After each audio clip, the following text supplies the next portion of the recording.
C'est Luc 19, 28 à 44. Luc chapitre 19, versets 28 à 44. Pour ceux qui ont vu le flyer qui a été publié sur la page de l'église, vous avez certainement vu le thème, le temps de la visitation. Mais finalement, le temps de la visitation sera juste un point du grand thème, qui est les leçons qui sont tirées dans l'entrée triomphale de Jésus à Jérusalem. Le texte que nous allons lire parle du moment où Jésus entre triomphalement à Jérusalem. L'entrée triomphale de Jésus à Jérusalem. Et j'ai retenu pour nous dans ce texte, dans cette portion des Écritures, 5 leçons qui y sont tirées. Évidemment, il y en a plusieurs que vous pourrez aussi vous-même découvrir. Mais pour le besoin de ce soir, je crois qu'il a semblé bon au Saint-Esprit et à moi-même d'en retenir 5 de cette belle portion des Écritures. Déjà parmi les leçons, nous allons parler de la première qui sera la race des pionniers.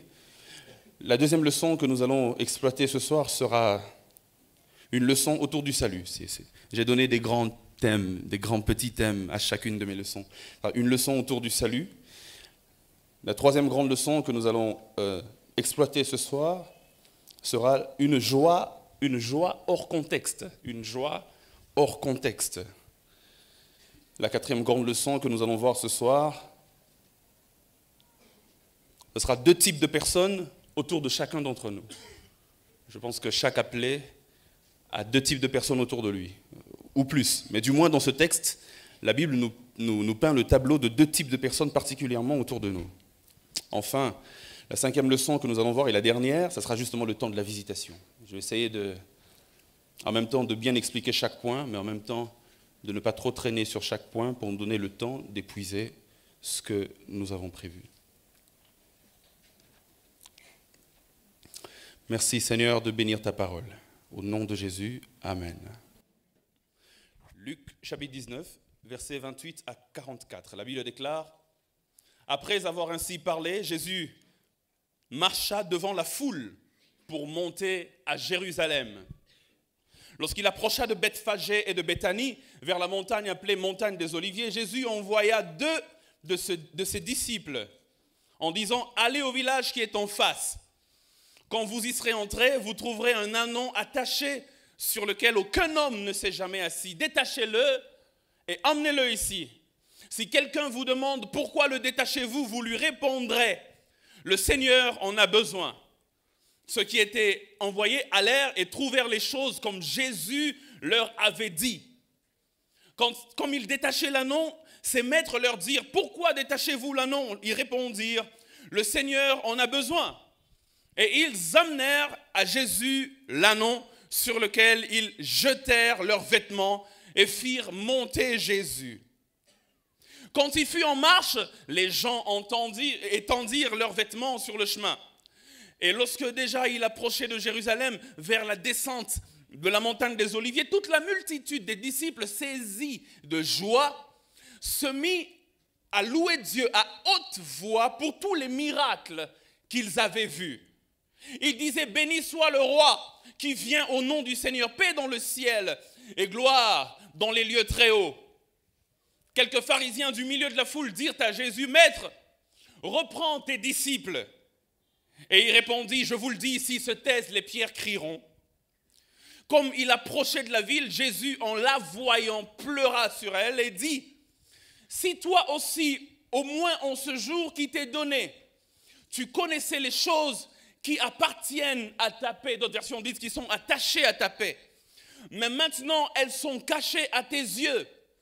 Il viendra sur toi des jours où tes ennemis t'environneront de tranchées, t'enfermeront et te serreront de toutes parts. Ils te détruiront, toi et tes enfants, au milieu de toi. Et ils ne laisseront pas en toi pierre sur pierre, parce que tu n'as pas connu le temps où tu as été visité. D'autres versions disent: parce que tu n'as pas connu le temps de ta visitation. Tel est le texte que nous allons exploiter aujourd'hui et c'est dans ce texte qu'il y a les leçons dont je suis en train de parler. Nous sommes dans l'évangile de Luc. Luc, vous le connaissez, c'est l'intellectuel, le scientifique, l'homme intelligent, le médecin. Luc, il semble même qu'il était tellement doué, il avait tellement de talent que le Vatican dit qu'il y a une peinture qui date de l'époque de Jésus, à peu près après la mort de Jésus, et il semble que c'est une peinture de Luc. Selon la tradition de l'Église, Luc, au-delà d'être médecin, était peintre, au-delà d'être historien, médecin et tout, il était peintre. Bon, il y a des gens comme ça qui ont plusieurs talents, qui ont plusieurs dons, et Luc en fait partie. Luc écrit donc de manière détaillée et suivie les événements qui sont relatifs à la venue de Jésus sur terre, à sa mission sur terre, à son départ, à son futur retour, comme annoncé comme une prophétie, et aussi le début de ce que les disciples de Jésus ont fait pour continuer la mission de Jésus. Plusieurs théologiens, lorsqu'ils lisent Luc, divise l'évangile de Luc en plusieurs parties différentes. Mais j'ai trouvé un particulièrement qui m'a intéressé. Il s'appelle Irving L. Jensen. C'est un grand théologien américain qui, lui, subdivise l'évangile de Luc en 4 grandes parties. Il dit l'évangile de Luc est divisé premièrement, la première grande partie, il appelle ça la préparation. Et après la préparation, il parle de l'identification, je reviendrai. Après l'identification, il parle de l'instruction. Et puis il dit la 4e grande étape de l'évangile de Luc, après l'instruction, c'est le sacrifice. Dans la préparation, Jensen dit que ça comprend quelques événements qui sont liés à la vie de Jésus. Si vous étudiez Luc de manière systématique, vous allez vous rendre compte qu'il y a des événements qui sont placés en premier, la naissance, logique, normale, jusqu'à la mort, à la résurrection et à l'ascension.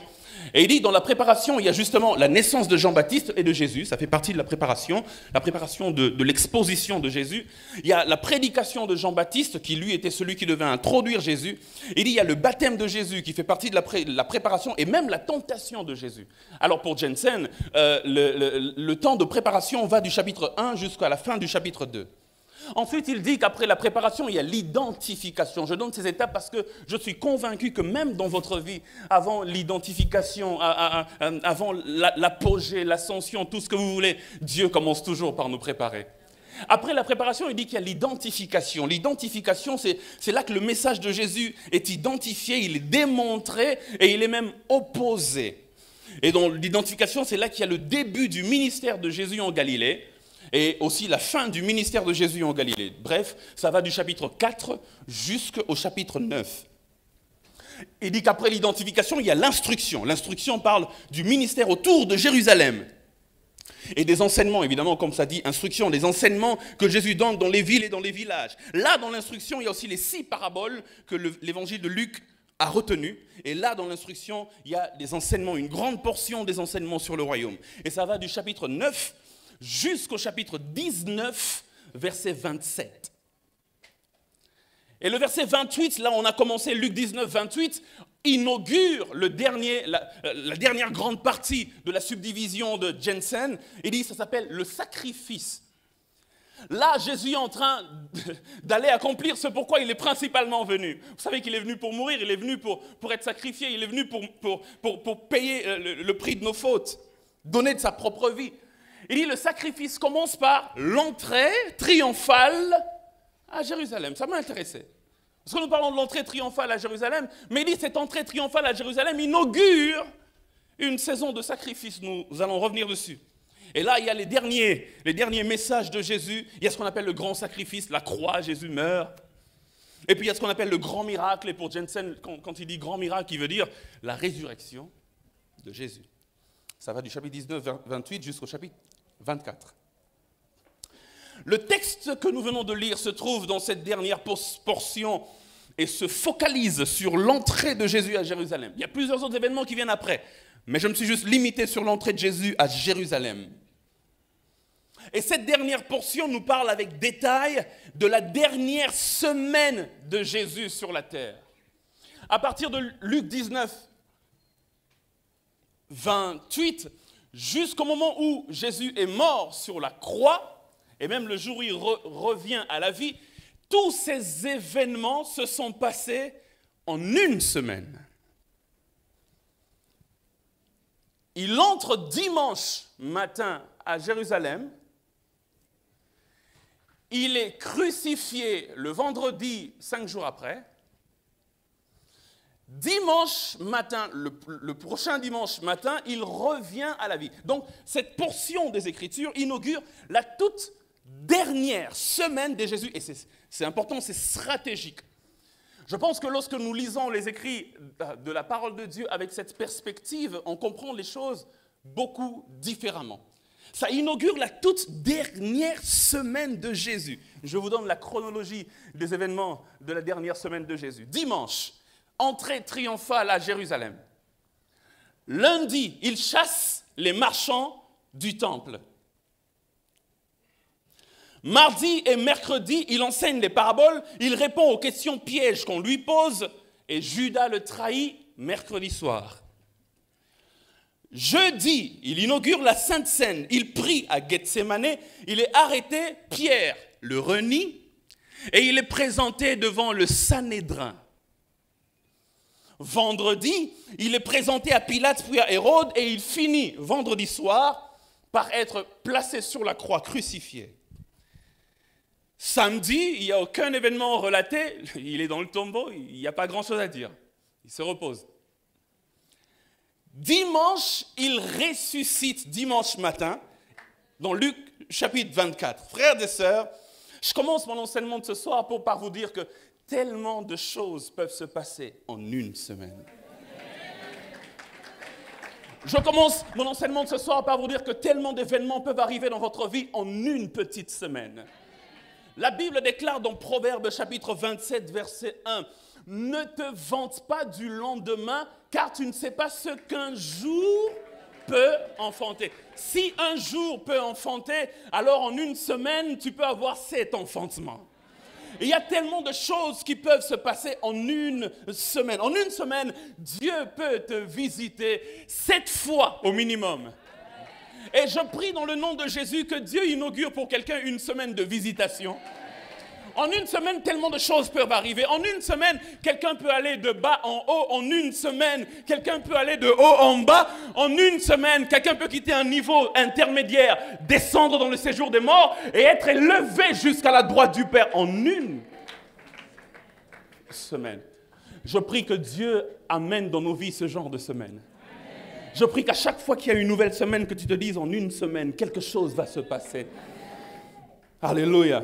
Et ce que j'aime, c'est qu'il y a certains enfantements, la Bible dit, tu ne sais pas ce qu'un jour peut enfanter. Il y a certains enfantements qui sont uniques, mais il y a des enfantements, c'est des doublés, c'est des jumeaux, c'est des triplés, c'est des quadruplés. Je me souviens un jour, on était avec le pasteur Mehdi en médecine, et puis la prof nous parle d'un homme au Bandundu qui, sa femme était enceinte. Et puis, elle disait en blaguant que cet homme, il faut l'arrêter.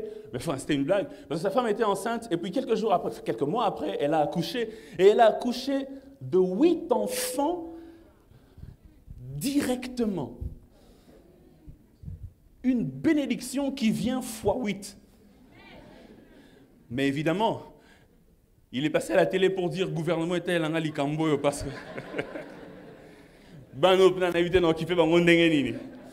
Il y a des bénédictions qui viennent grouper. Au nom de Jésus, j'attire dans ta vie des bénédictions groupées.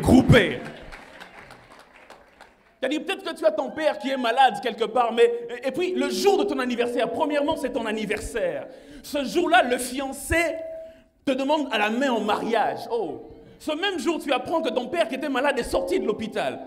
Ce même jour, tu apprends que là où tu as introduit le dossier quelque part, on a accepté ton dossier pour que tu commences à... Il y a des jours qui enfantent des bénédictions groupées. Et je prie que Dieu nous introduise dans ce genre de saison. La première leçon que j'aimerais nous donner ce soir, c'est la race des pionniers, verset 30. La Bible déclare, la Bible dit, Jésus leur envoya en disant, allez au village qui est en face.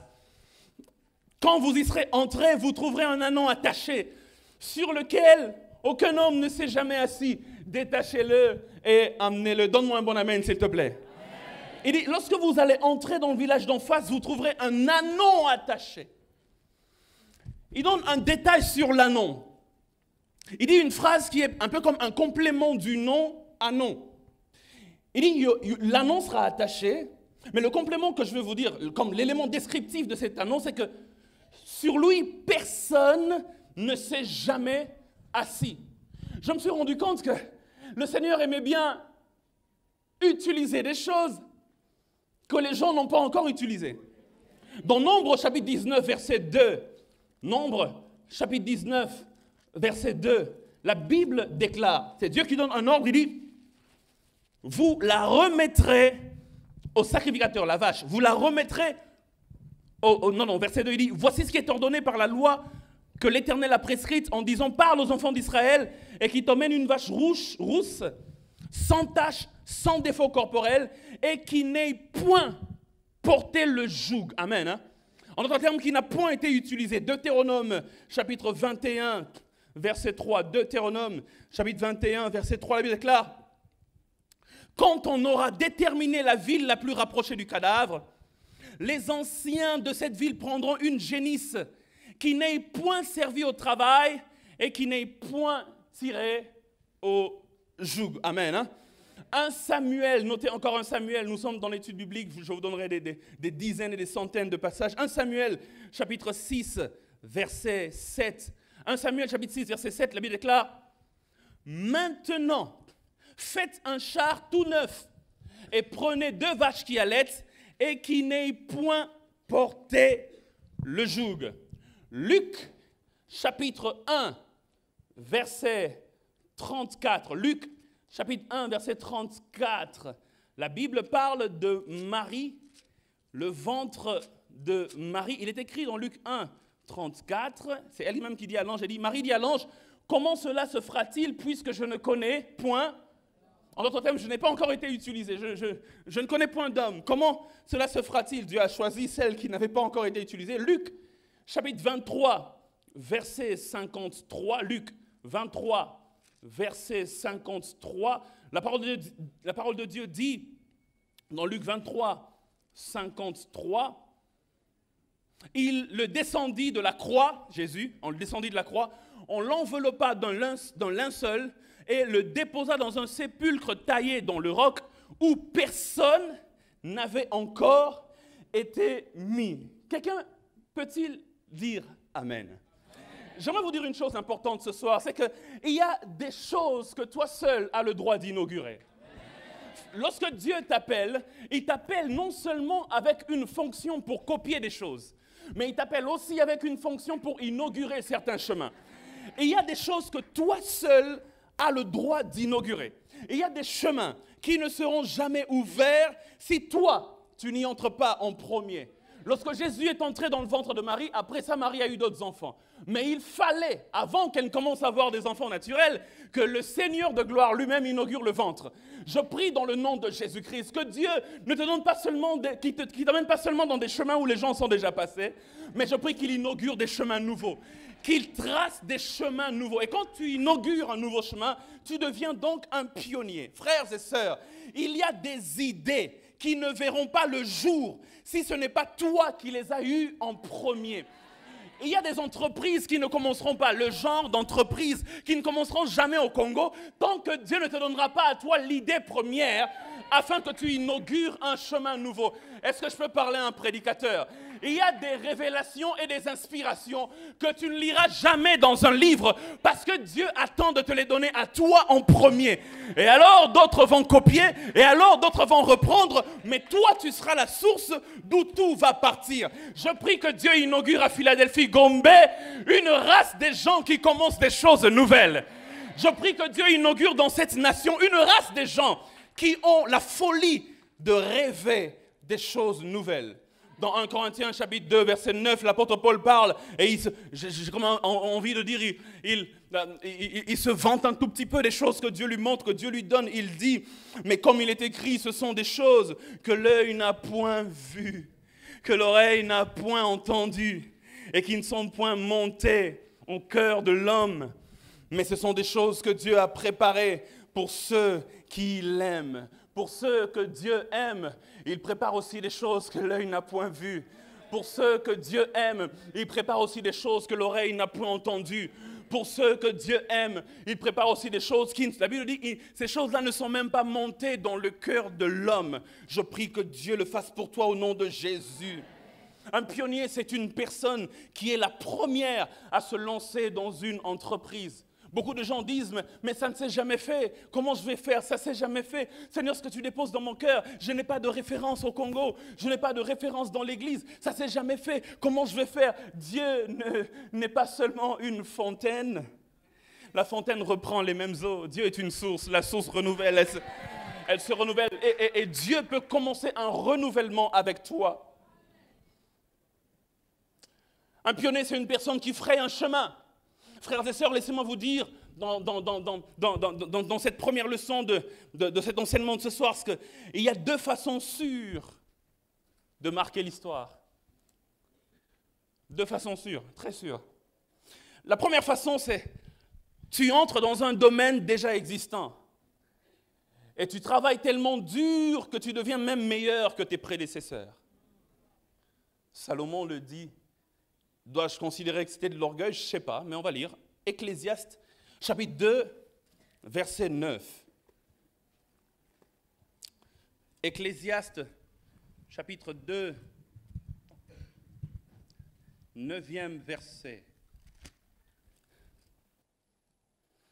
Il dit, je devins grand, il parle de lui, il dit, je devins grand, plus grand que tous ceux qui étaient avant moi dans Jérusalem, et même ma sagesse demeura avec moi. Il n'est pas le premier roi, il n'est pas celui qui a inauguré la royauté en Israël, mais il dit, il y en a eu deux avant moi, mais moi quand je suis arrivé à Jérusalem, il dit, je devins grand plus que tous ceux qui m'avaient précédé. Il y a moyen d'entrer dans un domaine bien des siècles après, mais tu travailles tellement dur que tu dépasses même tous ceux qui t'ont précédé. Vous savez, il y a deux jeunes gens qui nous étonnent depuis une décennie ou plus, pour ceux qui ne jouent pas au foot, qui ne connaissent pas du tout le foot. Surtout pour mesdames, ce soir, je suis un peu désolé. Mais Lionel Messi et Cristiano Ronaldo, qui en même temps sont des sujets de grandes disputes. Il y a des hommes et des femmes qui ne se parlent plus à cause d'eux et tout. Je ne sais pas s'il y a eu des divorces à cause, je ne sais pas encore, ça je n'ai pas encore entendu, mais ces jeunes gens n'ont pas commencé le foot. Ce n'est pas eux qui ont inauguré. On n'a pas commencé à taper le ballon avec Cristiano et Messi. Mais ces jeunes gens, on a quand même le droit de le dire que je pense, à mon humble avis, qu'ils sont peut-être les deux meilleurs joueurs, non seulement de leur génération, mais on peut même les emmener au niveau de l'histoire du foot parce que le nombre de records qu'ils ont battus, le nombre de choses qu'ils ont eu à faire. Vous vous souvenez du quart de finale Real Madrid-Juventus, la bicyclette de Ronaldo. C'est pas possible.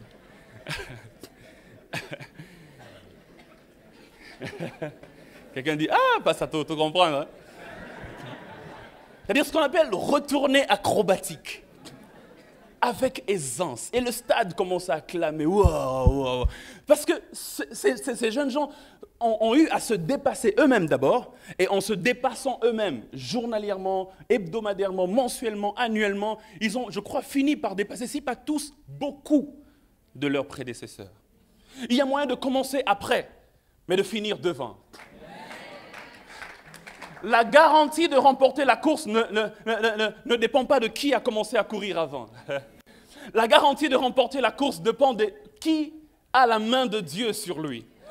Parce que, frères et sœurs, la Bible parle des chars d'Akab qui emmenaient Akab à Jizréel. Élie était resté prier à la montagne. Mais quand la main de Dieu est tombée sur Élie, Élie était à pied, s'il vous plaît, il était à pied. La Bible déclare qu'il a couru plus vite que les chars d'Akab.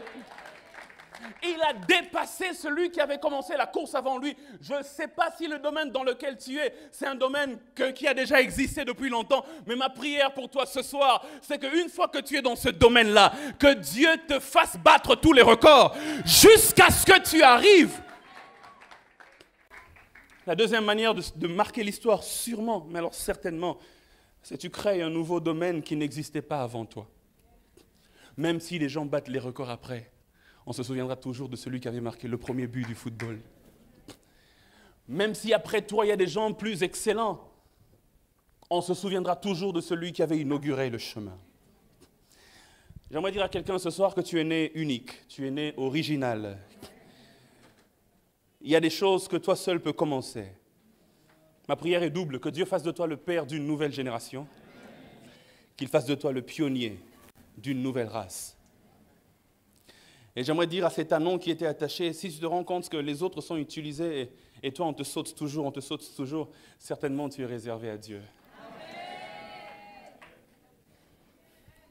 La deuxième leçon que j'aimerais donner ce soir, c'est une leçon autour du salut.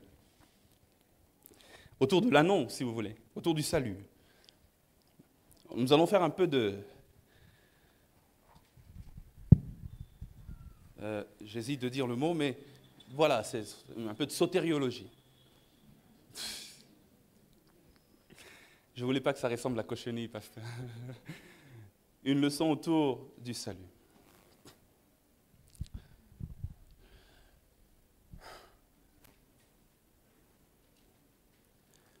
Dans Luc chapitre 19, versets 29 à 30, nous allons lire cette fois-là, la Bible déclare: lorsqu'il approcha de Bethphagée et de Béthanie, vers la montagne appelée montagne des Oliviers, Jésus envoya 2 de ses disciples,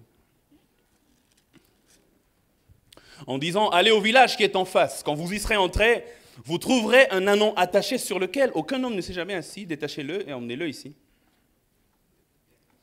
Si quelqu'un vous demande pourquoi le détachez-vous, vous lui répondrez: le Seigneur en a besoin.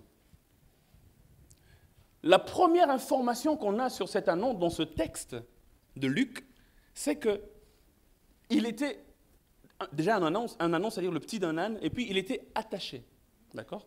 Il était lié. Mais ce n'est pas la première information biblique que l'on a sur l'ânon. Parce que, si nous rentrons un tout petit peu dans l'Ancien Testament et que nous lisons Zacharie chapitre 9, verset 9, la Bible dit, dans le livre de Zacharie, 9, 9, il est écrit: sois transportée d'allégresse, fille de Sion. Pousse des cris de joie, fille de Jérusalem. Voici ton roi vient à toi, il est juste et victorieux. Il est humble et monté sur un âne, le petit d'une ânesse. La première information biblique qu'on a sur cet ânon, ce n'était pas dans Luc, c'est dans Zacharie. C'est dans la prophétie. La prophétie a annoncé qu'il monterait sur un âne. Le petit d'un âne. Le petit d'une ânesse, un ânon. Ainsi, avant même que cet ânon ne naisse, plusieurs siècles auparavant, plus de 500 siècles auparavant, avant même que cet ânon ne vienne sur terre, il y avait une prophétie qui parlait de lui. Est-ce que vous êtes là? Ok, j'avance. Il est l'objet d'une prophétie. Rien que sur base de cela, on peut dire avec vérité que le destin de cet ânon était tracé avant qu'il ne vienne sur terre. D'accord? On peut même dire, et aller plus loin, parce que Dieu connaît la fin, même avant le début, que le destin de cet ânon était tracé avant la fondation du monde. C'est-à-dire, Dieu avait déjà prévu dans le plan du salut que dans la dernière semaine de Jésus, il y a un animal, un ânon, qui jouerait un rôle déterminant, qui ferait entrer Jésus à Jérusalem. Son destin est tracé avant que le monde n'existe. Et là, je vais faire un rapprochement entre cet ânon et toi et moi. Je suis convaincu aussi, et à la lumière de la parole de Dieu, je suis encore plus convaincu que mon histoire avec Dieu n'a pas commencé le jour où je suis venu pour la première fois à l'église. D'accord? Plusieurs pensent que leur histoire avec Dieu a commencé le jour où ils ont dit « Seigneur, je te reçois dans mon cœur comme Seigneur et Sauveur ». J'aimerais dire que cette étape-là est importante, c'est la plus importante, mais ça faisait déjà depuis longtemps partie du plan. Ton histoire avec Dieu a commencé bien avant la fondation du monde. On va lire un texte qui va le prouver. C'est pourquoi Jude dit, il dit, non seulement que Dieu nous a sauvés, mais il dit Dieu nous a préservés pour le salut. Il introduit dans le salut la notion de préservation. Il dit, avant même que je ne goûte au salut, même dans mon ignorance, même dans mon paganisme, Dieu me préservait pour le salut. Okay. C'est-à-dire, plusieurs, lorsqu'on est né, plusieurs sont morts et on les a jetés dans le Nil. Mais Dieu m'a mis dans une corbeille. Il m'a préservé pour rencontrer la fille de... Il m'a préservé pour le salut. Vous allez vous rendre compte qu'un jour, tu étais païen, tu as bu, vous étiez ivre, vous avez fait un accident, tous sont morts, Mais toi, tu es vivant. Tu n'étais pas chrétien. Tu es sorti vivant. Et quelque temps après, tu as rencontré Jésus. Dieu, dans cet accident, t'a préservé pour le salut. Je prie que Dieu sauve les gens. C'est ma prière quotidienne, Seigneur, sauve-le, sauve-le, sauve-le. Mais je prie encore plus, tant qu'ils ne sont pas sauvés, que Dieu les préserve pour le salut. C'est-à-dire, l'histoire a commencé bien avant que tu ne rencontres Dieu. La grâce de Dieu est venue sur toi bien avant que tu n'aies connu ce que c'est que la grâce de Dieu. Il les a préservés pour le salut. La Bible déclare, et c'est l'apôtre Paul qui le dit maintenant dans Éphésiens, chapitre 1, versets 3 à 6. Éphésiens, chapitre 1, verset 3 à 6, il dit « Béni soit Dieu, le Père de notre Seigneur Jésus-Christ, qui nous a bénis de toutes sortes de bénédictions spirituelles dans les lieux célestes en Christ. En lui, Dieu nous a élus, écoutez bien, avant la fondation du monde, pour que nous soyons saints et irrépréhensibles devant lui, nous ayant prédestinés dans son amour à être ses enfants d'adoption par Jésus-Christ, selon le bon plaisir de sa volonté, à la louange de la gloire de sa grâce qu'il nous a accordée en son bien-aimé. L'Anon n'avait aucune information, peut-être même pas aucune conscience de la prophétie, mais il y avait quelque chose qui était déjà dit sur lui. Certaines fois, nous avons évité certaines choses parce que Dieu avait simplement des plans pour nous, bien avant que même nous puissions le connaître. Mais le problème, c'est que la première information qu'on a justement dans le monde réel, physique de cet annonce, c'est qu'il existe, oui, mais il est attaché. Le problème dans le salut, c'est celui-là. Le plan est là. Mais une fois que nous naissons d'Adam, nous ne naissons pas libres. Nous sommes attachés. Alléluia. Nous sommes esclaves. Nous sommes esclaves liés au monde, aux passions du monde, liés à la chair, attachés au plaisir du monde, liés, esclaves, prisonniers.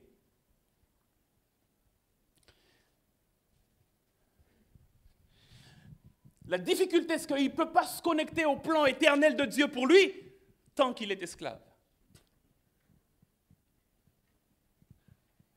En plus, la Bible dit de cet homme qu'il est dans le village d'en face. C'est-à-dire, Jésus était quelque part dans un village, j'imagine, et puis dans le village d'en face, c'est là où il y avait l'Anon. La plupart, parce que si nous ne sommes pas dans le village de Dieu, nous sommes certainement dans le village d'en face. C'est vrai, hein? Si nous ne sommes pas dans la maison de Dieu, c'est que nous sommes forcément dans le village d'en face. Et vous savez en face qui règne, n'est-ce pas? Je n'ai pas envie de faire sa pub, mais vous le connaissez. Dans le village d'en face, c'est là qu'il est attaché. Et il faut aller là-bas. Il faut des gens assez courageux pour sortir de leur confort. Et Jésus leur dit, allez là-bas. Il faut des gens qui ne se limitent pas au confort du village où est Jésus. Jésus est là, il est dans l'église. Mais dans le village d'en face, deux fois, il faut sortir et aller afin de détacher l'Anon. Quelqu'un a dit Amen? D'accord? Mais le problème aussi, c'est que comment le détacher? La prophétie dit, ou alors la loi dit, dans Exode, chapitre 13.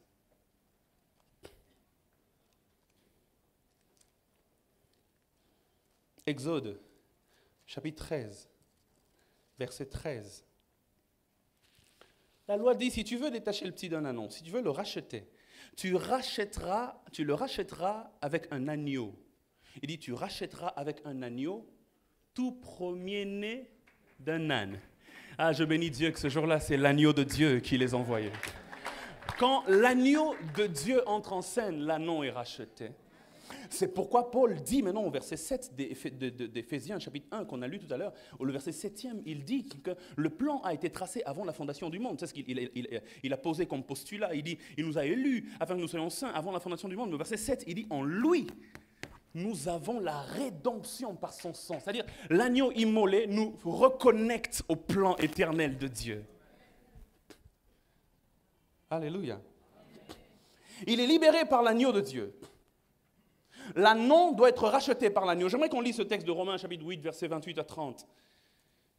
Romains chapitre 8, versets 28 à 30. La Bible déclare, « Nous savons du reste que toute chose concourt au bien de ceux qui aiment Dieu, de ceux qui sont appelés selon son dessein. Car ceux qu'il a connus d'avance, il les a aussi prédestinés à être semblables à l'image de son Fils, afin que son Fils fût le premier-né d'entre plusieurs frères. Et ceux qu'il a prédestinés, il les a aussi appelés. Et ceux qu'il a appelés, il les a aussi justifiés. Et ceux qu'il a justifiés, il les a aussi glorifiés. Il les a connus d'avance, il les a préconnus, il les a destinés d'avance, avant la fondation du monde. Il les a prédestinés, mais il dit à un moment donné, pour qu'ils se reconnectent à ce plan éternel de Dieu, Dieu les a appelés.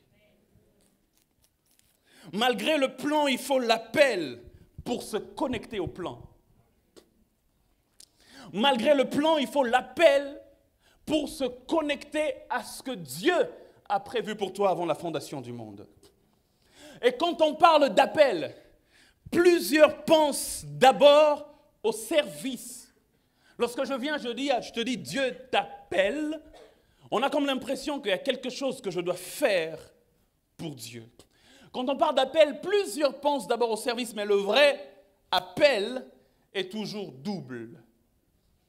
J'aimerais aller plus loin et vous faire lire 2 textes. Actes chapitre 9, verset 4, pour expliquer ce que je viens de dire. Acte 9, verset 4, la Bible dit, il tomba à terre et il entendit une voix qui lui disait, Saul, Saul, pourquoi me persécutes-tu? Exode chapitre 3, toujours le verset 4. Exode chapitre 3, verset 4.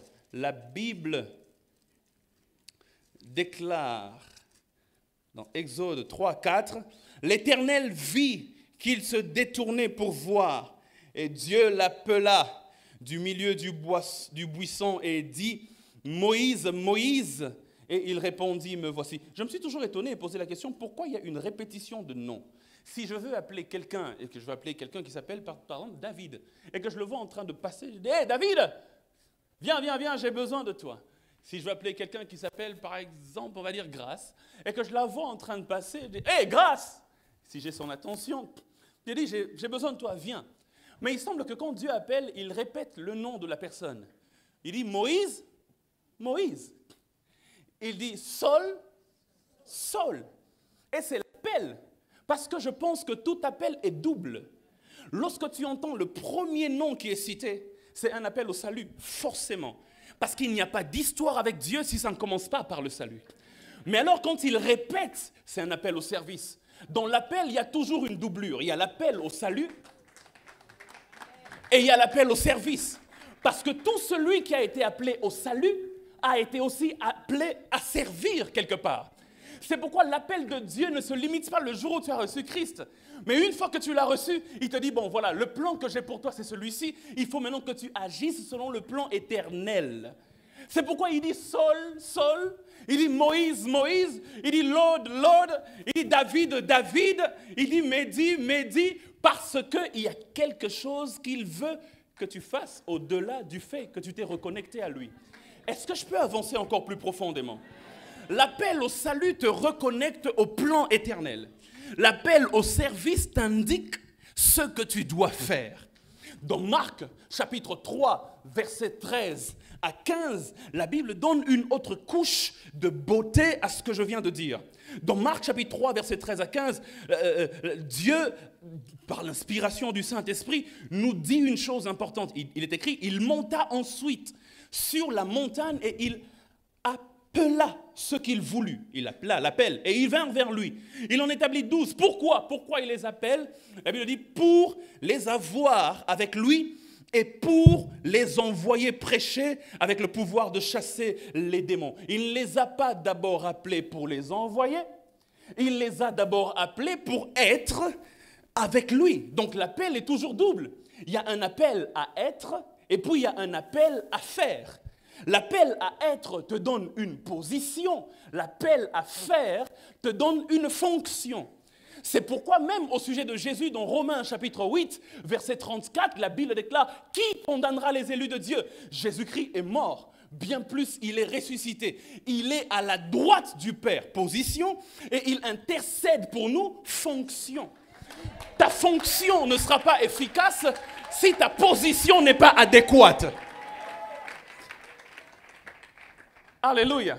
Je vais répéter ça. Ta fonction ne sera pas efficace si ta position n'est pas adéquate. Lorsque l'ange Gabriel apparaît à Zacharie, et que Zacharie doute, il dit, je suis Gabriel, je me tiens dans la présence. Il connaît sa position. C'est pourquoi il ne doute pas de sa fonction. Si vous voyez un appelé en train de douter, il y a certainement une crise d'identité. Est-ce que je peux avancer? Toujours dans cette leçon de salut, il y a quelque chose d'autre. Jésus leur dit, l'ordre que Jésus leur donne, c'est détachez-le et emmenez-le. Détachez-le et emmenez-le.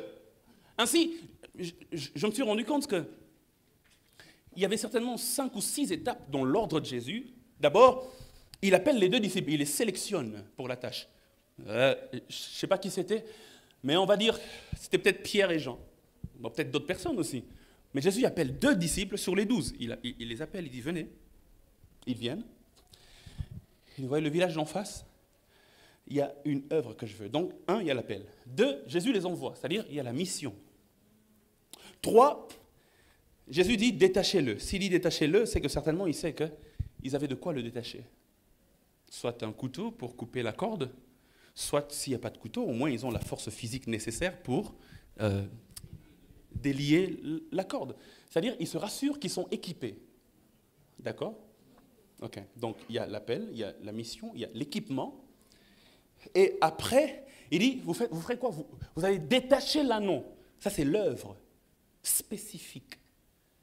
Vous n'y allez pas, avec tout ce que je vous ai donné, vous n'y allez pas pour faire autre chose. Vous y allez pour détacher l'anneau. C'est-à-dire, il y a un ordre spécifique que Jésus leur donne. Et la Bible déclare que lorsqu'ils sont arrivés, ils étaient en train de détacher, on leur dit, hey, pourquoi vous faites ça? Ils ont rencontré une opposition. Dans chaque appel, il y a une opposition à l'appel. D'accord? Ils ont rencontré une opposition. Mais après, ils ont dit, bon, le maître en a besoin et puis on les a laissés. Lorsque tu rencontres une opposition, cite le nom du maître et on te laissera en paix. Est-ce que je parle à quelqu'un? Je dis, dans ton appel, quand tu rencontres une opposition sur le chemin, dis, de toute façon, est-ce que ça là? C'est le maître qui en a besoin. Une fois que tu fais référence au maître, même les esprits démoniaques vont te laisser en paix. Le maître en a besoin. Il détache l'anneau. Mais Jésus ne leur avait pas seulement dit déliez-le ou détachez-le. Jésus leur avait aussi dit, une fois que vous l'aurez détaché, amenez-le vers moi, emmenez-le ici. C'est là que j'aimerais dire une chose, parce que lorsque je suis en train de préparer ce message, j'ai senti une inclinaison de l'esprit pour insister sur ce point. En tant que serviteurs, quand nous détachons l'anneau, nous sommes appelés à l'emmener à Jésus. Je vais répéter. En tant que serviteurs, quand nous détachons l'anneau, nous sommes appelés à l'emmener à Jésus. Laissez-moi vous suggérer, ce soir c'est juste une suggestion, que la plupart des serviteurs eux-mêmes montent sur l'anneau et entrent à Jérusalem en laissant Jésus derrière. Il dit, bon, on a l'anneau, et puis, oh, ok, c'est bon, allez, une, deux. Et puis ils entrent à Jérusalem en laissant Jésus derrière. La plupart sont dans le champ de Dieu, mais ils travaillent dans le champ de Dieu, non pas pour Dieu, mais pour eux-mêmes. L'apôtre Paul en parle dans Philippiens chapitre 1, versets 15 à 17. La Bible déclare dans Philippiens 1, 15 à 17, il dit « Quelques-uns, il est vrai, prêchent Christ par envie et par esprit de dispute, mais d'autres le prêchent avec des dispositions bienveillantes. Ceux-ci agissent par amour, sachant que je suis établi pour la défense de l'Évangile, tandis que ceux-là, animés d'un esprit de dispute, annoncent Christ par des motifs qui ne sont pas purs. D'autres versions disent par ambition personnelle. Je me suis toujours demandé comment il est possible qu'ils prêchent Christ, mais par ambition personnelle. C'est-à-dire, ils présentent Jésus, mais pour eux-mêmes. Il y a toujours 2 types de gens qui servent Dieu. Il y en a qui le servent avec des motifs purs et d'autres par ambition personnelle. Ceux qui le servent avec des motifs purs, une fois qu'ils délient l'anneau, ils emmènent l'anneau vers le maître. Mais ceux qui le servent par ambition personnelle, une fois qu'ils délient l'anneau, ils montent eux-mêmes sur l'anneau, ils en font ce qu'ils veulent. Et Dieu ne nous juge pas seulement sur base des actions que nous avons posées. Dieu nous juge sur base des intentions qui nous ont poussés à poser les actions. Les actions sont trop belles. Oh, c'est trop grand, c'est merveilleux, c'est beau. Mais Dieu juge l'intention qu'il y a derrière l'action. Est-ce que tu as dit ça pour rendre gloire à Dieu ou pour qu'on t'acclame toi-même? Dieu est méticuleux, il est très regardant sur ce genre de choses. Le verset 35 dit « Ils amenèrent l'ânon à Jésus ». Frères et sœurs, il nous faut apprendre à amener l'ânon à Jésus. Il nous faut apprendre à amener à Jésus le fruit du travail pour lequel il nous a d'ailleurs lui-même envoyés. Il nous faut apprendre à amener à Jésus la gloire liée au travail qu'il nous a lui-même donné. Dans Apocalypse chapitre 4, versets 9 à 10, la Bible parle des 24 vieillards. La Bible dit, lorsqu'on rend les louanges à Dieu, ils jettent leur couronne aux pieds de Dieu. Certainement que leur couronne, c'est Dieu lui-même qui leur donne au vu du travail qu'ils ont fait. Mais il dit, Seigneur, tout ça, je préfère encore le déposer à tes pieds. C'est l'attitude du serviteur de Dieu. Celui qui est enrôlé par Dieu doit apprendre que la gloire ne lui revient pas à lui, mais à Dieu. Car Dieu peut utiliser n'importe qui pour faire son œuvre. Nous ne sommes pas indispensables et Dieu veut que nous ayons une attitude d'un homme et d'une femme qui lui rendent la gloire. Laissez-moi vous suggérer en ce mercredi soir que si tu n'amènes pas l'ânon à Jésus, tu prives au Seigneur d'une louange qui lui est due. La Bible déclare, lorsqu'ils ont emmené l'ânon à Jésus, une fois que Jésus est monté, on a commencé à louer Jésus. On lui a dit, roi d'Israël, toi qui viens au nom du Seigneur. On lui a dit, paix dans le ciel. Il y a une louange qui est montée simplement parce qu'un ânon était arrivé. À chaque fois que nous refusons de ramener au Seigneur les choses qui lui appartiennent, nous lui privons d'une louange qui lui est due. Laissez-moi vous suggérer aussi en ce mercredi soir que plusieurs fois, nous avons privé à Jésus d'une entrée triomphale simplement parce que nous avons gardé l'ânon pour nous-mêmes. Plusieurs fois, Jésus voulait entrer triomphalement dans une famille, mais toi, tu as détourné les regards du peuple vers toi. Plusieurs fois, il voulait entrer triomphalement dans une ville, mais tu as détourné les regards des gens vers toi. Je prie, et j'aimerais dire que depuis le temps de Moïse, cela n'a pas changé. Le peuple est en besoin. Le peuple a des besoins. Il est mordu par un serpent. Il veut la guérison. Mais le problème, c'est que celui qui regarde à Moïse meurt. Mais celui qui regarde au serpent d'airain qui a été élevé sur le bois, il a la vie. Nous devons être assez honnêtes et humbles envers nous-mêmes pour nous rendre compte que nous n'avons pas les solutions pour eux, mais c'est Jésus qui les a. Lorsque nous détournons le regard vers nous, nous mourrons. Et ils meurent. Mais quand ils regardent à celui qui est sur la croix, ils vivent. Plaçons nos regards et leurs regards sur Jésus. Parce que le monde a été perdu par un regard. La Bible déclare, la femme a vu que c'était bon à manger. Le regard a perdu le monde. Et de la même manière, celui qui voit le serpent d'airain, le regard a aussi sauvé le monde. Tout dépend de ce que tu regardes. Regarde ton voisin, demande-lui, qu'est-ce que tu regardes ?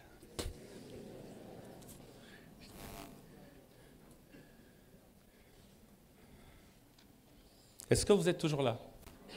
D'accord?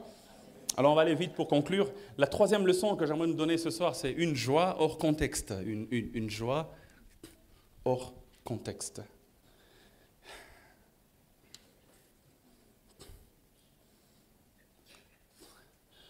Je me suis posé la question de savoir pourquoi Jésus agit ainsi. Jésus est omniscient, on est d'accord. Il sait tout, il est Dieu. Même quand il est venu sur terre, la Bible dit, il s'est dépouillé lui-même et il a pris la condition du serviteur. Dans Philippiens chapitre 2. Mais il s'est dépouillé, j'aime le dire, il ne s'est pas dépouillé en enlevant sa divinité. La Bible ne dit pas que quand il est venu, il était devenu seulement homme, il n'était plus Dieu parce qu'il s'est dépouillé. La Bible dit il s'est dépouillé. C'est-à-dire que celui qui était venu était homme, il n'était pas Dieu, il s'est dépouillé avant de venir. Non, mais ce n'est pas ça que la Bible dit. La Bible dit, il s'est dépouillé en prenant. Il ne s'est pas dépouillé en enlevant. Il est Dieu. Il ne s'est pas dépouillé en enlevant sa divinité. Mais il s'est dépouillé en prenant l'humanité. Il y a deux types de dépouillement. Certains se dépouillent en enlevant, d'autres se dépouillent en prenant. C'est-à-dire que celui qui marchait était complètement divin, mais aussi complètement humain. Ça s'appelle un dépouillement parce qu'il a accepté de donner à sa divinité les limites de l'humanité. Vous voyez? Donc, il se dépouille. Et la Bible déclare que, malgré qu'il était sur terre, il savait beaucoup de choses. Il savait ce qui se passait dans le cœur de l'homme. Il connaissait le programme de Dieu pour lui. Et il savait qu'il entrait à Jérusalem pour mourir. Marc, chapitre 10, verset 45. Marc, chapitre 10, verset 45, la Bible déclare, Jésus lui-même parle de lui, il dit, car le Fils de l'homme, donc car moi, je suis venu non pas pour être servi, mais pour servir, et donner ma vie comme la rançon de plusieurs. Il sait qu'il est venu pour mourir. Il sait qu'il est venu pour souffrir. Il sait qu'il est venu pour être flagellé. Et s'il y a quelqu'un qui connaît le temps, en tout cas, il n'y en a pas qui connaissait le temps mieux que Jésus. Il connaissait le programme de Dieu pour chaque jour. Et il sait qu'en entrant à Jérusalem, j'y entre pour mourir. Il sait que tel que je suis là, il ne me reste que 5 jours à vivre. Après, je meurs. Après, je meurs. Après, je meurs. Il sait. Il le sait. Son futur est sombre et c'est un futur proche. On est dimanche. C'est dans 5 jours que tu meurs. Imagine qu'on te dise aujourd'hui, ça ne va pas t'arriver, mais imagine. Qu'on te dise aujourd'hui qu'il te reste 5 jours à vivre. Alléluia. Je pense qu'il y a des nourritures que tu n'as pas mangées, que tu vas vite manger. Je pense qu'il y a des gens que tu n'as pas vus, que tu vas aller voir rapidement.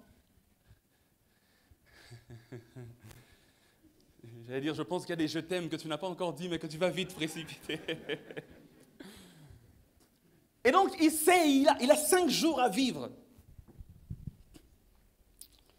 Son futur proche est sombre. Il est douteux. Enfin, dans notre perspective, pas dans la sienne. Il sait. Il est malheureux, son futur, et un futur très proche. Il sait le sentir dans son esprit. Et il sait parce que c'est lui qui a programmé cela avec l'accord du Père. Enfin, le Père a programmé cela et lui a dit, ils se sont concertés, forcément. Et il descend, il sait que c'est bientôt. Il sait qu'il est dans une semaine noire. Il sait qu'il est entré dans une saison noire.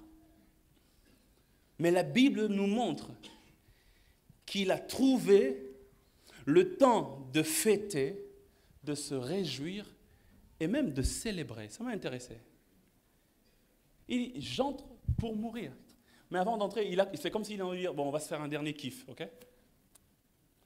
Il monte sur un ânon, puis la Bible dit, ils ont saisi de joie. Et puis les pharisiens viennent lui dire, oh, mais attends, fais les terres, ils font beaucoup de bruit. Et puis il dit, je suis sûr qu'il disait en riant, mais s'ils se taisent. Les pierres crieront, comme pour dire la louange va continuer. Cette atmosphère de joie ne va pas cesser maintenant. Ce qui est devant est incertain, il est douloureux. Mais je préfère me réjouir de maintenant et je prive à mon futur incertain de saper ma joie du moment. Est-ce que je parle à quelqu'un? C'est-à-dire, ce qui est devant est incertain, il est douloureux. J'aimerais dire à quelqu'un, il ne faut jamais laisser l'incertitude du futur, ou encore, il ne faut jamais laisser la certitude d'un futur noir tuer la joie du moment présent. Beaucoup, ils vivent dans le présent, mais avec une déception qu'ils voient déjà dans le futur. Jésus dit, des fois, il faut sortir du temps. C'est hors contexte sa joie. C'est hors contexte parce que c'est la saison de la mort. Mais dans la saison de la mort, il trouve l'occasion de dire gloire à Dieu. C'est hors contexte parce que tout est douteux. Je ne sais pas comment l'année va finir. Mais pourquoi s'inquiéter de comment l'année va finir? Maintenant là, il m'a donné le souffle de vie et je préfère me réjouir de ce que j'ai maintenant. C'est hors contexte parce que Seigneur, mais en perspective de ce qui arrive, tu dois être triste. Tu dois avoir un visage triste, une atmosphère maussade. Mais il dit non. Je préfère me réjouir maintenant. Demain, je ne sais pas de quoi il sera fait. Mais aujourd'hui, il n'y a rien qui va tuer ma joie. Beaucoup de gens, leurs joies sont tuées, leurs joies d'aujourd'hui sont tuées parce que hier, ils ont fait des choses peu louables. Mais certains autres, c'est parce que demain, il n'y a pas d'avenir sûr. Mais le plus important à savoir, et c'est suivre l'exemple de Jésus, c'est que parfois, il faut apprendre à créer la fête, même au milieu de la tempête. Parfois, il faut apprendre à créer la fête, même au milieu de la tempête. Je ne sais pas comment demain est, mon avenir est incertain. Les choses qu'on a dites, ce qu'on doit faire, je ne sais pas si ça va se faire. Mais pourquoi tuer ma joie d'aujourd'hui sur quelque chose qui est incertain? Je préfère aujourd'hui me réjouir de ce que Dieu me donne. Il y a des gens qui disent gloire à Dieu pour moi. Je préfère saisir le moment et laisser le futur à Dieu. Jésus a appliqué très bien une leçon que lui-même nous a donnée dans Matthieu chapitre 6, verset 34. Jésus dit « Ne vous inquiétez donc pas du lendemain, car le lendemain aura soin de lui-même. À chaque jour suffit sa peine. » Je préfère m'arrêter déjà dans ce qu'il y a aujourd'hui. Le futur, il est entre les mains de Dieu. Dieu, il le planifie. Dieu, il le gère. Mais le présent, c'est aujourd'hui. Dis avec moi le présent. Quelqu'un a dit, c'est le présent parce que c'est un cadeau, c'est un présent. Et donc, ouvre le cadeau. Beaucoup de gens ne touchent pas au cadeau parce qu'ils aiment l'emballage. Déchire l'emballage, il y a un présent dedans. Le jour vient comme un emballage, mais la Bible déclare chaque matin, ses bontés et ses compassions se renouvellent. Est-ce que vous savez que même si vous avez passé une journée triste, dans cette tristesse, il y a les bontés de Dieu? Parce que ça aurait peut-être pu être plus triste. Mais parfois, ce que Dieu fait, c'est que lorsque le coup a une forte intensité et que ça peut te mettre KO, il accepte d'amortir le choc. C'était peut-être de 20 ampères, hein? Ça devient 1, et quand ça arrive vers toi, c'est juste 1. Mais nous, on se plaint, « Ah, Seigneur, 1, 1, 1 !» Le Seigneur dit, « Tu ne sais pas que c'était 20, au fait, et que j'ai déjà enlevé 19. » Parce qu'il est écrit, les tentations qui vous arrivent sont communes à tous les hommes. Et d'ailleurs, Dieu est fidèle. Et il ne permettra pas que vous soyez tentés au-delà. C'est-à-dire que quand la tentation vient, Dieu lui-même évalue la force et puis il évalue ta force. Il dit...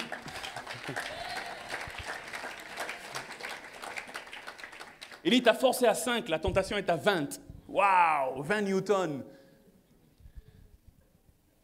Et puis il dit, ok, d'accord, ça c'est trop fort pour lui. Comme il est à 5, on va diminuer ça. Je ne sais pas quel appareil Dieu utilise, mais il diminue ça jusqu'à 4. Comme ça, quand ça arrive, tu peux gérer. Dis à ton voisin, c'est gérable, c'est gérable. Ce par quoi je passe, c'est gérable. Les déceptions que je rencontre, c'est gérable, c'est gérable. C'est gérable parce que Dieu ne permet pas que ça soit au-delà de mes forces. La 4e leçon, rapidement, avant de finir et de prendre peut-être 2 minutes en prière, c'est 2 types de personnes autour de nous. Toujours dans ce texte. Nous restons dans le texte. 2 types de personnes autour de nous. Je vais passer rapidement pour insister un peu sur le temps de la visitation, parce que je crois que c'est l'un des sommets de ce que Dieu veut nous dire ce soir. Alors, ce jour-là, autour de Jésus, il y avait 2 types de personnes. D'un côté, il y avait les pharisiens, et le pasteur nous donne une belle série ces derniers temps sur la maladie des pharisiens. Il y a une autre des maladies des pharisiens ici dans ce texte. D'un côté, il y avait les pharisiens, et d'un autre côté, il y a ce qu'on appelle la foule. Mais la foule était composée de plusieurs personnes. Il y avait ceux qui étaient des fanatiques, qui venaient. Il y avait de ceux qui avaient peut-être vécu un miracle et puis qui ont commencé à suivre Jésus. Mais il y avait aussi une catégorie spéciale dans la foule, les disciples. Dans toute cette marmaille de personnes, il y avait aussi les disciples de Jésus qui étaient là pour accompagner Jésus. Donc, il y a deux types de personnes. Il y a les pharisiens d'un côté qui sont ce qu'ils sont, on va voir. Et de l'autre côté, il y a ceux qui t'aiment et qui te suivent. Chaque appelé a autour de lui ces deux types de personnes. Il y a les pharisiens et il y a les autres qui soit te suivent seulement par engouement, soit qui t'aiment vraiment. Les pharisiens sont des ennemis féroces. Et les pharisiens, leur particularité, c'est qu'ils ont une vision erronée sur toi. Tu peux faire descendre le feu du ciel. Pour eux, tu es un imposteur. Ça ne changera pas. Quelque part, ils ont même dit, ce type doit avoir un démon en lui. Ils parlent de Jésus, ils parlent de mon Seigneur, s'il vous plaît. Et ils disent, ce type doit avoir un démon en lui. Pour les pharisiens, même si tu fais marcher un paralytique, ils vont t'appeler fils de Bel. Ils vont dire d'ailleurs que c'est par la puissance du diable que tu fais les miracles. Peu importe ce que tu feras, les pharisiens te bouderont. Ils n'en ont rien à faire de toi. En fait, ils sont convaincus que tu es dans l'erreur. Et parfois, ils ne sont pas convaincus par méchanceté. Mais ils sont convaincus parce que simplement, ils n'ont pas eu encore assez de lumière sur toi. Paul dit, si autrefois nous connaissions Christ selon la chair, aujourd'hui nous le connaissons selon l'esprit de vérité. Lui aussi était pharisien, il sait de quoi il parle. C'est-à-dire que même pour lui, ce Jésus-là, c'est un escroc. Dans ton domaine, dans ton ministère, il y a des gens que tu ne convaincras jamais. Et même, ils te placeront sur la croix. C'est ça les pharisiens. Ils ont une vision erronée de toi, peu importe ce que tu fais. Peu importe les exploits, pour les pharisiens, tu es un imposteur. De l'autre côté, il y a les autres, il y a ceux que j'appelle les autres, il y a ceux qui t'aiment, qui croient en toi. Eux n'ont pas une vision erronée de toi, mais ils ont une vision limitée sur toi. Peu importe le degré d'amour de ton frère, de ta sœur, de ton père, de ta mère, de ton pasteur, de ton coach, de ton mentor, il ne te connaît pas comme Dieu te connaît. Vous êtes d'accord avec moi? La vision qu'ils ont sur toi est limitée. Dieu, dans sa grâce, permet de révéler à un prophète ou de révéler au serviteur, de révéler à ton père spirituel, de révéler au pasteur une partie des choses que tu dois accomplir. Et Dieu, dans sa grâce, peut permettre que le pasteur puisse justement t'ouvrir le chemin. Le coach, le mentor, peu importe comment tu l'appelles, il t'ouvre le chemin de la réalisation de ces choses. Mais n'oublie jamais que si tu es un vrai appelé de Dieu, même ceux qui t'aiment ont une vision limitée sur toi. C'est-à-dire qu'il y a des choses que tu seras obligé de faire, même qu'eux ne comprendront pas, mais que Dieu voudra que tu fasses. Jésus, il sait que... D'ailleurs, ils étaient tellement limités que dans Luc chapitre 24, verset 21, je vous donne un exemple, juste un exemple biblique, la Bible dit, nous espérions, c'est les disciples de Jésus sur le chemin d'Emmaüs qui parlent à Jésus, ne sachant pas que c'était Jésus, ils lui disent, nous espérions que ce serait lui qui délivrerait Israël. C'est ce que nous espérions. C'est-à-dire qu'on le voyait venir. Quand on a vu les charismes qu'il manifestait, on a vu la gloire qui l'entourait, on a vu les foules qui le suivaient, on a vu comment il guérissait les malades, il ressuscitait les morts. Alors on s'est dit que si lui peut ressusciter les morts, donc il peut décider aujourd'hui que le souffle d'Hérode lui soit ôté et nous ne sommes plus esclaves. Ils ont tourné la mission de Jésus par rapport aux besoins qu'eux avaient. Et leur besoin, c'était d'être délivrés de l'emprise politique de Rome. Ils disent, le Messie viendra. Mais sur ce que l'on sait du Messie, quand il viendra, sûrement il va nous délivrer de Rome. Or, Jésus n'est pas venu pour entrer à Jérusalem sur un cheval. Ça serait une déclaration de guerre. Il est venu pour entrer à Jérusalem sur un âne, comme pour dire, je suis le prince de paix. Je ne suis pas venu pour des choses politiques, mais je suis venu pour traiter d'abord la racine spirituelle de vos problèmes. Ils avaient une vision limitée du Messie, de telle sorte que lorsqu'il est mort, ils étaient déçus. Ah, nous on pensait, Mais ils ne savaient pas que dans cette déception, dans ce semblant de défaite, il y avait la plus grande victoire qui existe depuis que le monde est monde. Lorsque Jésus entre à Jérusalem, regardez comment il l'appelle. Il l'appelle le roi. La Bible déclare qu'ils sont en train de crier, ils disent « Béni soit le roi qui vient au nom du Seigneur ». C'est-à-dire, pour eux, et baby. Ah ouais, Indy. Pour eux, c'est-à-dire le roi va faire des choses, donc, c'est mal barré. Certainement, il va aller dans le temple, il va se proclamer Dieu, j'imagine. Et puis, il va dire, ok, d'accord, désormais, vous tous là, les soldats romains, mourrez. Et puis, paf, il meurt. C'est-à-dire que nous sommes délivrés. Mais Jésus, au fond de lui, savait que malgré tout l'engouement de la foule, il y a un programme de Dieu que je suis. Frères et sœurs, malgré tout l'engouement des bruits autour de vous, il y a un programme de Dieu que vous suivez. Il est possible que les gens ne comprennent pas ce programme, mais ça reste le programme pour ta vie. Dieu ne te jugera pas sur le fait que tu as entendu les gens et que tu as fait les choses selon eux. Dieu t'évaluera sur ce qu'il t'avait demandé de faire. Les gens ne comprendront pas forcément ce que tu dois faire, mais fais ce que tu dois faire tant que tu es convaincu que ça vient de Dieu. Et quand ça vient de Dieu, fais-le. Et quand ça vient de Dieu, fais-le. Malgré tout l'amour qu'ils ont pour Jésus, leur vision est limitée. Il y a une partie qu'ils n'ont pas encore cernée. Je me souviens, pasteur Ken, que le jour où j'ai décidé de sortir l'album,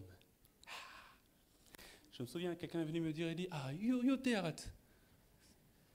C'est comme un bruit.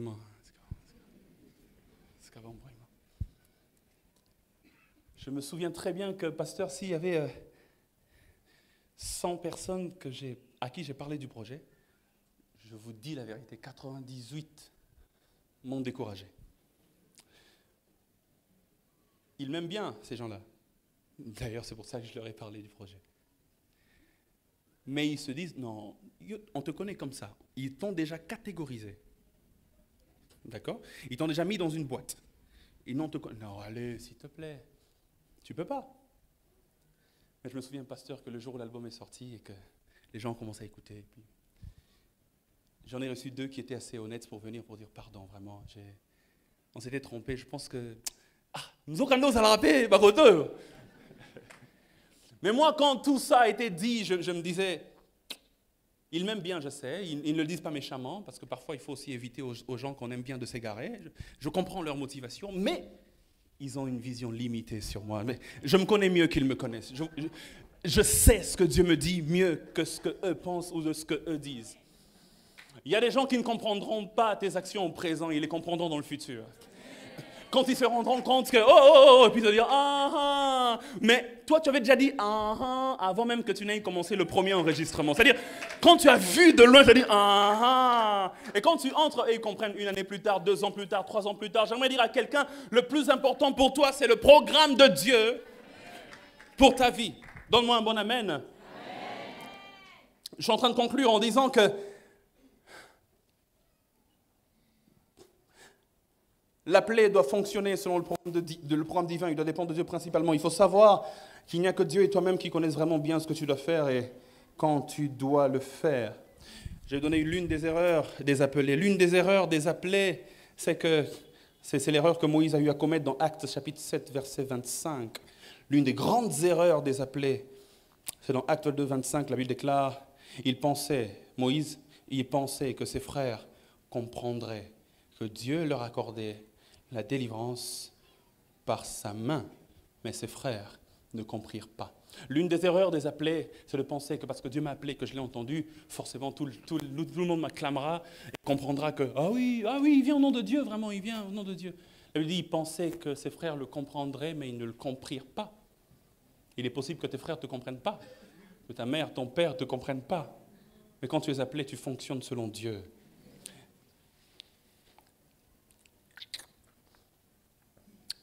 Ils ne peuvent pas te comprendre parce que quand tu as entendu la voix de Dieu, eux, ils n'étaient pas là.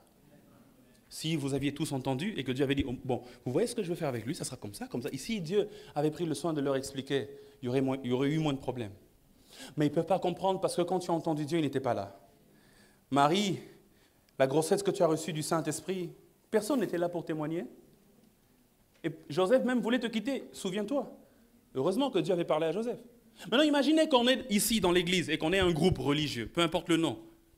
Et puis, une sœur de la chorale vient avec une grossesse. Et puis, on lui demande, mais qui t'a fait ça? Et puis, on connaît bien le fiancé de la sœur. Et puis, elle dit, non, c'est même pas lui, c'est le Saint-Esprit. Je pense que très peu de gens croiraient en cette version. Je suis sûr que si j'étais au jour de Marie, je n'aurais... Ah non, Marie, je serais certainement le premier. Mais il y a des grossesses qui viennent de Dieu. Tu peux être lapidé parce qu'on considère que tu as triché. Dieu ne prend même pas le soin d'aller informer à tout le monde. Non, il n'a pas triché et tout. Non, Dieu traite avec toi et puis il dit, le reste, toi, tu gères.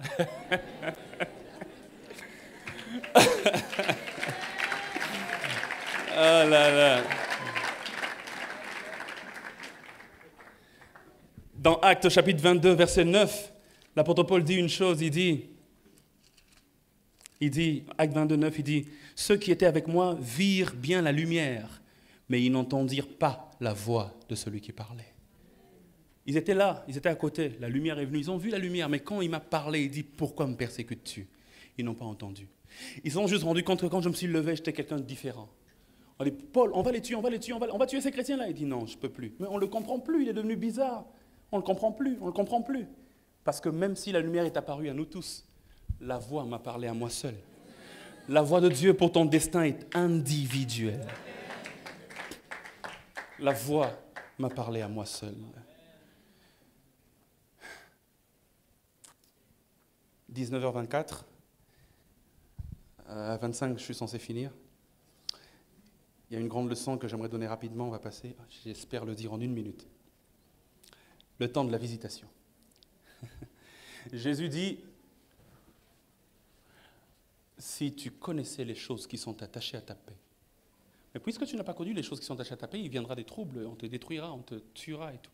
Parce que tu n'as pas connu le temps de ta visitation. J'aimerais juste donner 2 principes et on va prier. Les Juifs, durant tout le temps de leur esclavage, et même avant, depuis la fois où la première, Moïse a dit, Dieu va élever un prophète au milieu de vous, tout le temps, ils priaient pour que le Messie vienne. Dans leur temple, dans leur synagogue, ils priaient pour que le Messie vienne.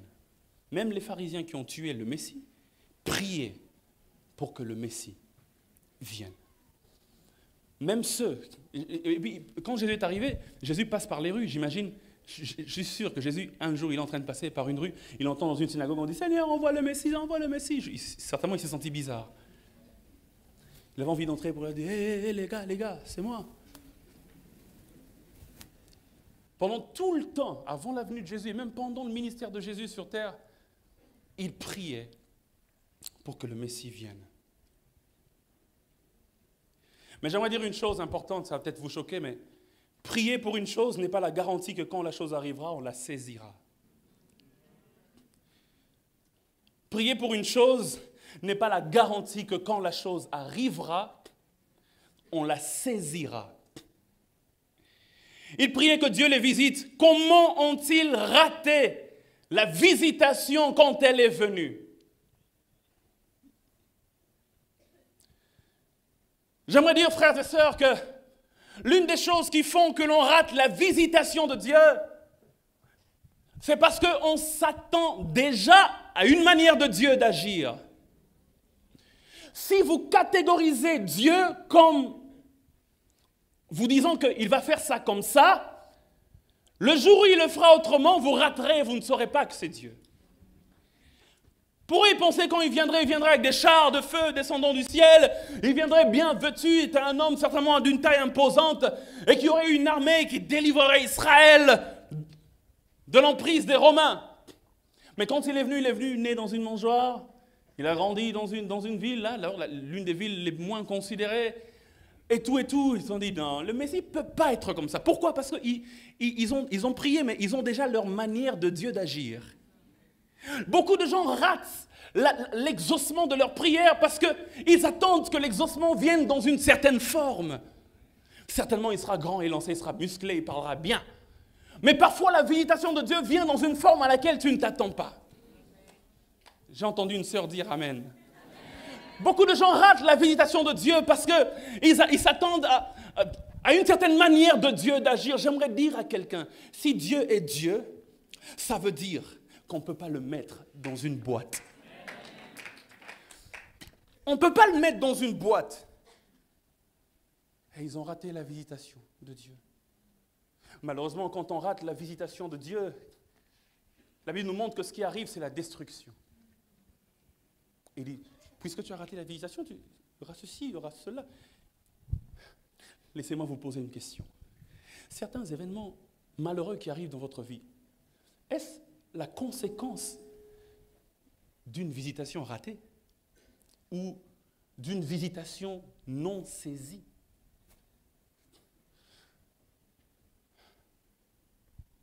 Mais pasteur, Dieu n'est-il pas un Dieu de grâce? Quand on rate, est-ce que ça ne peut pas revenir? Le problème avec toi, c'est que c'est revenu 6 fois.